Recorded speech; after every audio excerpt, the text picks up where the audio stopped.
The Shadow of the Erdtree DLC introduced over 100 new weapons to the Lands Between, but just how good actually are these weapons? From the greatsword of the unloved cousin Moonrathil all the way to literal martial arts, the capabilities of each weapon varies vastly from the next. I decided to choose 14 of the highest ranked weapons from this tier list and challenge myself to beat the game in less than 10 hours. To keep things fair, there are a few rules. There's a limit on what level the weapon can be upgraded to. I must use a different weapon per boss. I can be no higher than rune level 150, and I can respec an unlimited amount of times to make weapons more usable. Obviously, the DLC isn't available to me as soon as I start a new run, so I have been left a little package with everything I'll need to be able to make this challenge possible. If you'd like to see me take the weapons through the DLC too, don't forget to drop a like, and if 100 people do that, I'll do some DLC runs as well. Much like other players in Elden Ring, I always enjoy seeing high damage when I'm fighting bosses. However, more recently, Dane's footwork has intrigued me. As someone who usually runs a katana or a hammer, I really wanted to see just how good this weapon is, so I'll be using it against Margit. Oh, that's good damage. Unfortunately, Margit also is doing good damage. It was very unresponsive, this though. That is subtle foreshadowing to the fact that I did in fact have input delay. Don't fill your SSDs up with videos and then try and like play a game that relies on timing. Not fun.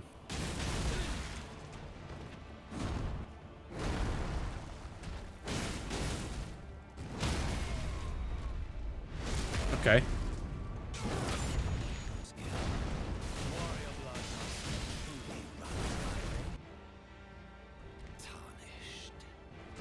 Yep. Hello, it's Editing Charlie here. I've realised there's a significant amount of times that I just accept the fact that I've died and go, yep. So I'm going to try and keep that as little as possible because I realise that would get boring very quick.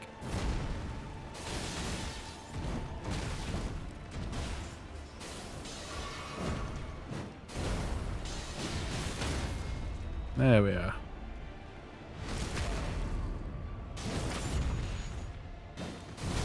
Jesus. Christ on a bike. My lord.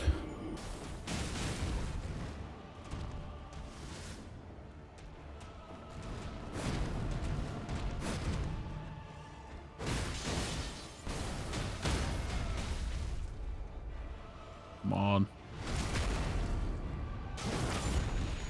Good jump. Yes.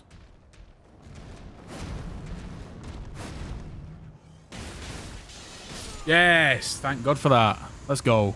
Before we head over to Stormvale, 96% of people who watched the last video weren't subscribed. If you'd like to keep up to date with more videos, don't forget to subscribe and hit the little bell button so you can get notifications too. After Margit, we are met with our first shard bearer, Godrick. I wanted to use the Beast Claws against Godrick, as it's a familiar weapon style for me, but also new enough to me to still potentially face a challenge. It is worth noting that I will not be using any summons throughout the run, as these weapons have been ranked to be the highest from the DLC, meaning I'll only be using the weapons and some infusions too, if it makes sense to have them unlocked for the boss fight. Come on then, boss man. Okay.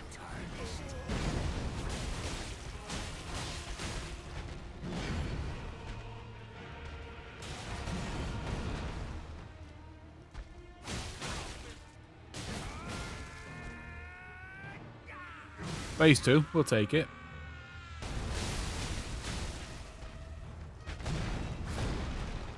Got the bleed, which is good.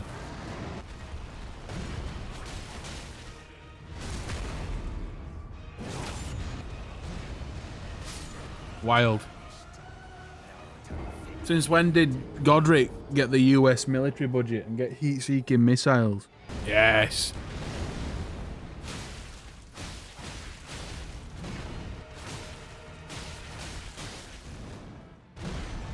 Aye.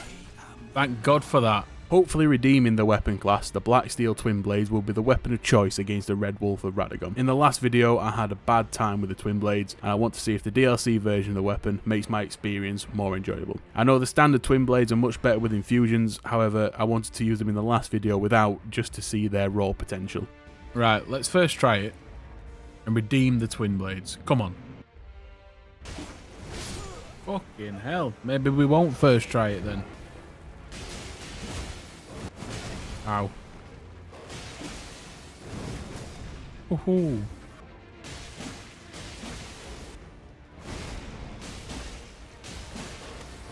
Oh.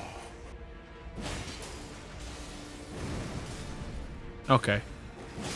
Didn't even need to make him heavy. That was quite literally a piece of piss when I fought it properly. Jesus Christ. Okay. After the Red Wolf, we now have to fight the Queen of the Full Moon, Rennala. I decided to use Dry Leaf Arts, which is again a new weapon type to me, and I hope to make this fight just as quick, if not quicker, than last time. Oh, he's there. Stop singing. Stop singing.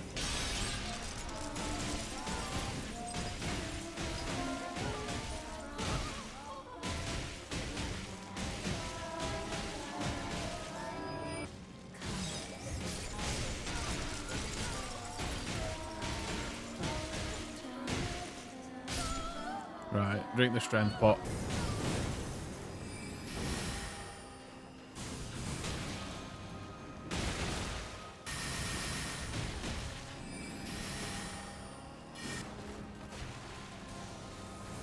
Oh my lord.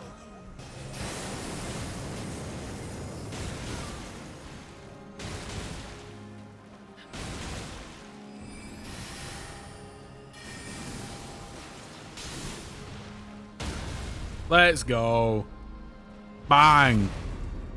Bosh, get fucked. Take on the Draconic Tree Sentinel, which did not go well at all last time. I decided to use Freya's Greatsword. Basically a watered down version of the Radahn swords, and I thought that this weapon suits my playstyle much better, which will certainly help me in a fight that I am evidently terrible at. Aha. Aha.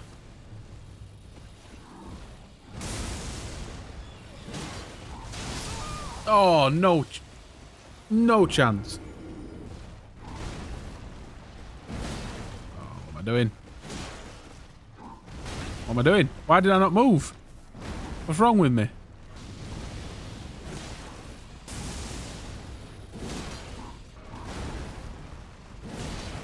Surely stance breaks.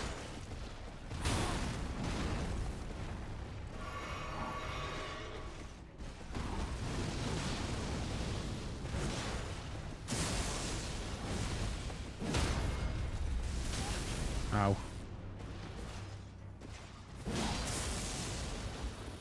There we are. Let's go.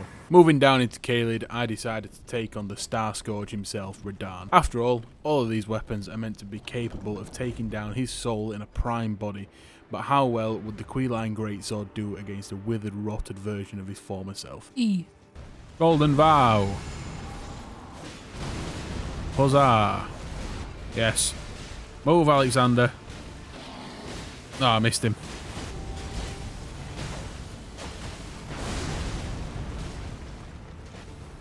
I'm having no part in that. Oh, bastard.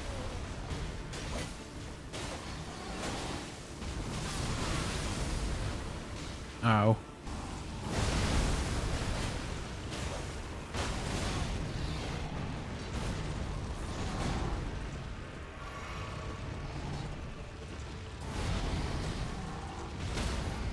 Yes, Blythe. And the riposte to finish him. That is stunning. The Spirit of Godfrey was up next, and I decided that using the patter would be a brilliant way to put up a true fight for the warrior. Whilst the Star Fist and Iron Fist are a prime choice for this weapon class, changing it up a little can never hurt.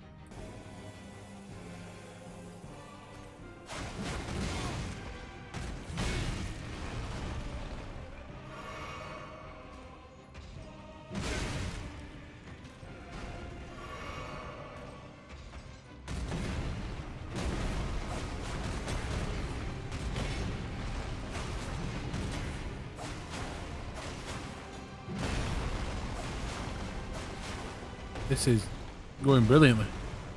I love this. This might be my new favourite weapon.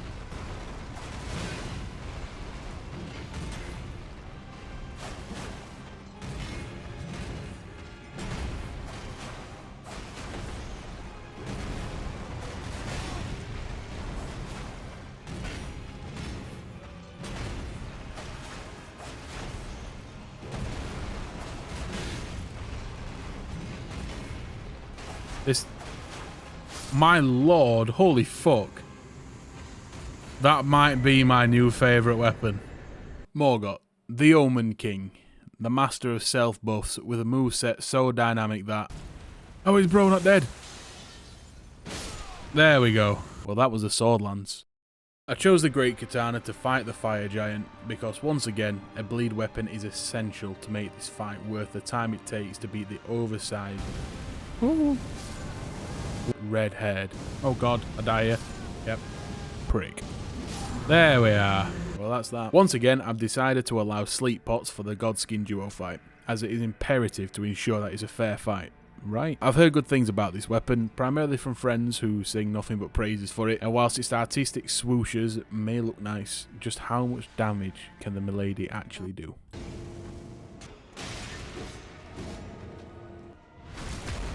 Come on.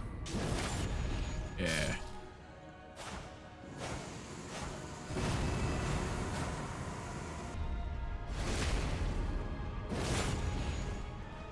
Well, you're not asleep yet. That's fine.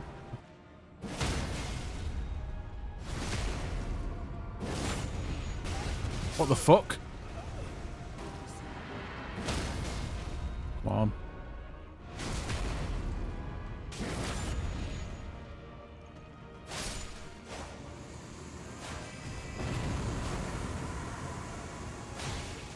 There we are.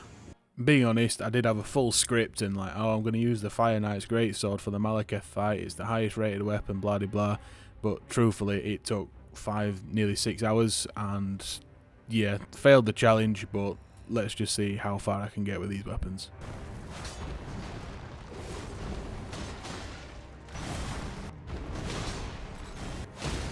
There we are.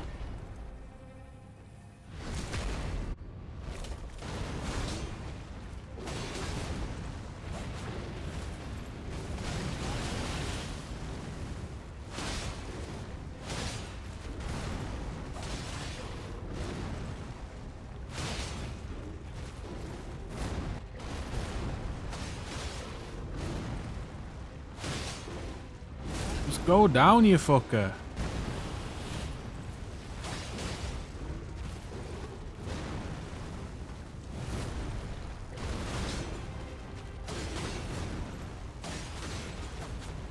There we are. During the Gideon fight, both me and Danny realised that there was some insane input delay on the computer.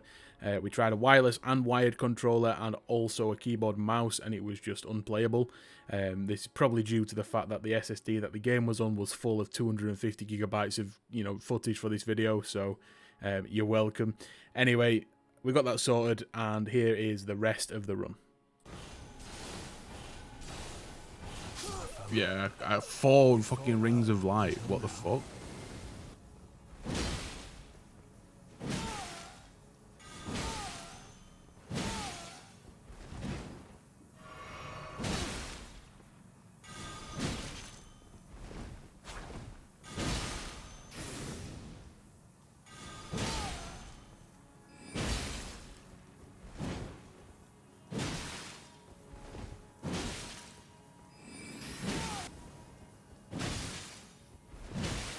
There we are. Oh, no.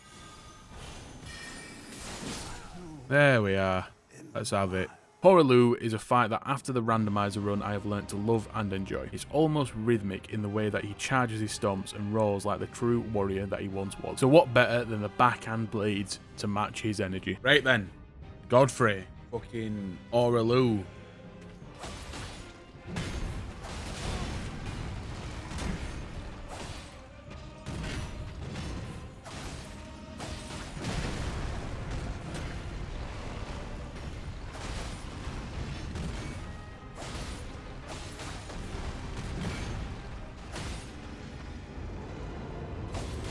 There we are.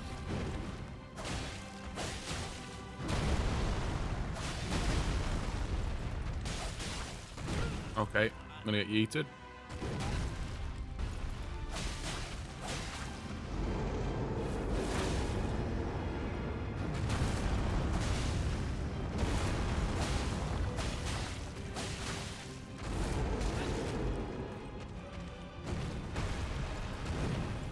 First try. Let's fucking have it. We're using the Blood Fiend's arm for the Radagon and Elden Beast fight, and honestly, I wanted to use a build guide to get the best out of this weapon. I am using mostly base game items, however I've opted to use the Golden Braid Talisman as I thought holy damage was going to be far more necessary than it actually was. And for the first time ever, I'm actually using a buff cycle for the fight, and that is Cragblade, Uplifting Aromatic, and then Exalted Flesh. It's very likely there's a better buff to have used, but I feel this was ample for the task at hand. Oh my word, hang on. 2,000 damage, what the fuck? This weapon is brilliant.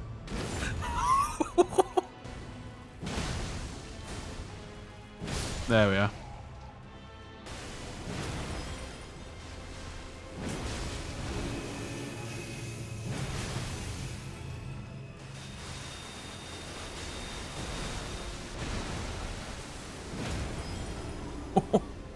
Fucking hell.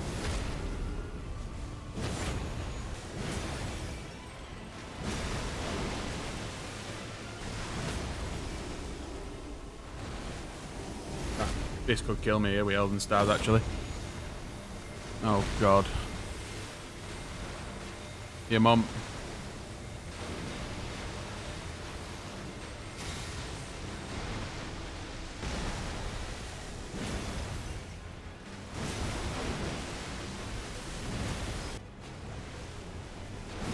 There we are.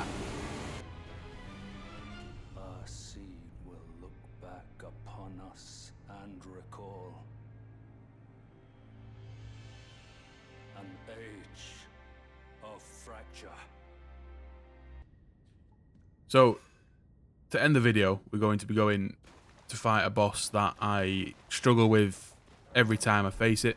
You know, coming across this boss so early in my first playthrough nearly made me quit. You know, just hearing the name now strikes the fear of God into my soul. You know, never really faced anybody as difficult. It's so dynamic, you can never predict it. I've seen a lot of people say it's one of the easiest fights in the game. I disagree.